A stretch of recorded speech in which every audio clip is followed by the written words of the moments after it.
మోడీ సర్కార్ సపోర్ట్ కోరుతున్న Baloch liberation army.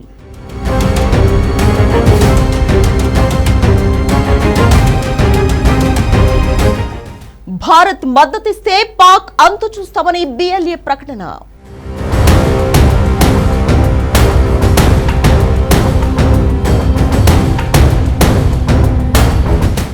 Baloch ఫైటర్ల request పై మోడీ సర్కార్ రియాక్షన్ ఏంటి?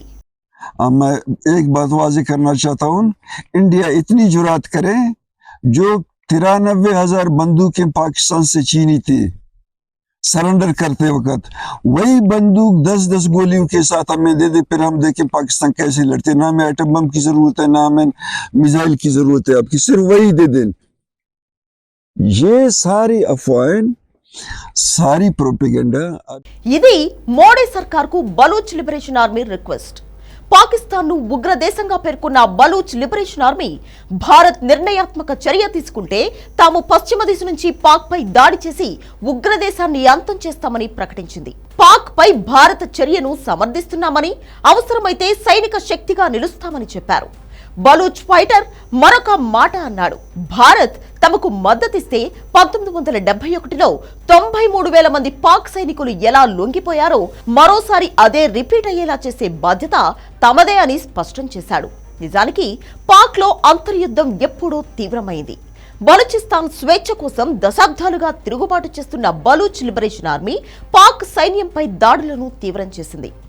భారత్ పాకిస్తాన్ మధ్య ఉద్రిక్తతల్ని అందివచ్చిన అవకాశంగా భావిస్తూ బిఎల్ఏ మెరుపు దాడులతో దూకుడు పెంచింది.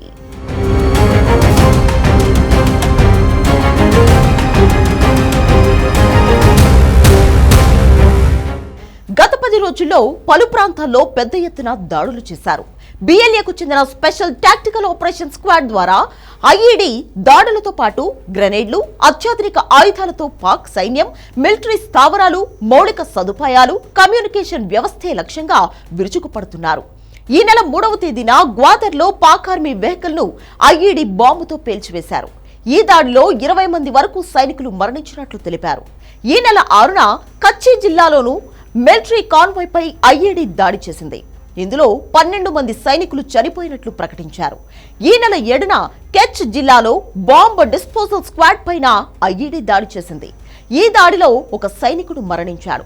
ఇప్పుడు కూడా బిఎల్ఏ భీకర దాడులు కొనసాగుతూనే ఉన్నాయి.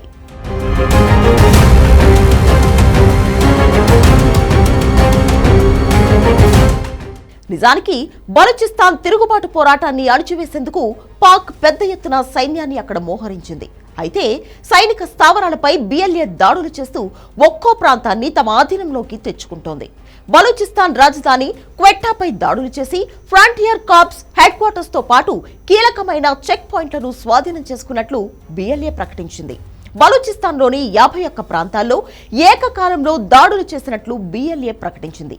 ఈ ఆపరేషన్స్ ఇంకా కొనసాగుతున్నాయని వెల్లడించింది. ఈ ప్రాంతాల్లో ఇప్పటికే పలు స్టేషన్లు, ఆర్మీ పోస్టులు, హైవేలను తమ ఆధీనంలోకి తెచ్చుకున్నామని బిఎల్ఏ అధికార ప్రతినిధి జియాన్ బలూచ్ తెలిపారు. ఈ సమయంలో భారత్ మద్దతిస్తే పాకిస్తాన్ కథ ముగించేస్తామంటున్నారు. మరి బిఎల్ఏ రిక్వెస్ట్ ను మోడీ సర్కార్ యాక్సెప్ట్ చేస్తుందా?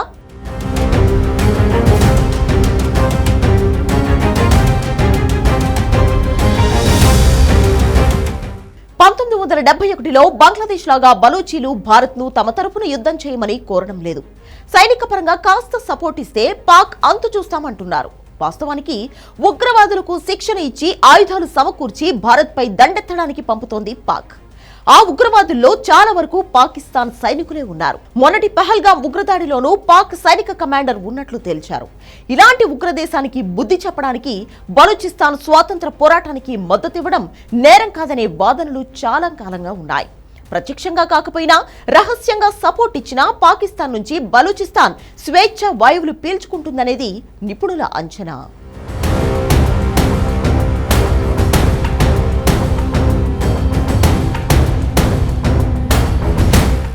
సరిహద్దు ఉద్రిక్తతల వేళ బిఎల్ఏ ఇచ్చిన ఆఫర్ చాలా విలువైనది కూడా. ఎందుకంటే బలూచిస్తాన్ చెబుతున్న పశ్చిమ ప్రాంతంలో పాక్ సైనికంగా బలహీనంగా ఉంది.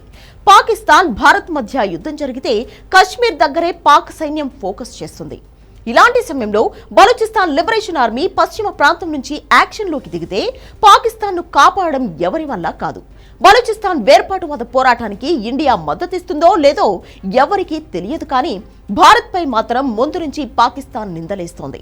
బలూచ్ లిబరేషన్ ఆర్మీకి భారత్ సపోర్టు ఉందని ఆరోపిస్తోంది. బిఎల్ఏకు మద్దతిచ్చినా ఇవ్వకపోయినా పాక్ ఈ ఆరోపణలు చేస్తూనే ఉంటుంది. కాబట్టి ఇస్లామాబాద్ ఆరోపణల్ని నిజం చేస్తే పోయేదేం లేదు అనే వాదనలు ఉన్నాయి. ఒక్కటి మాత్రం నిజం, బలూచ్ లిబరేషన్ ఆర్మీకి నిజంగా భారత్ మద్దతిస్తే మాత్రం బలూచిస్తాన్ను కాపాడుకోవడం పాకిస్తాన్కు అసాధ్యం. పాకిస్తాన్ను బలహీనం చేయడానికి భారత్కు ఈ బలూచిస్తాన్ కూడా ఓ బలమైన అవకాశం అనుకోవచ్చు. కానీ ఇది పరోక్షంగా చేయాల్సిన పని, చేసిన వివరాలు బయటకు రాకుండా చేయాల్సిన పని. బలూచిస్తాన్ను విముక్తం చేయిస్తే పాకిస్తాన్ పని సగం అయిపోయినట్లే.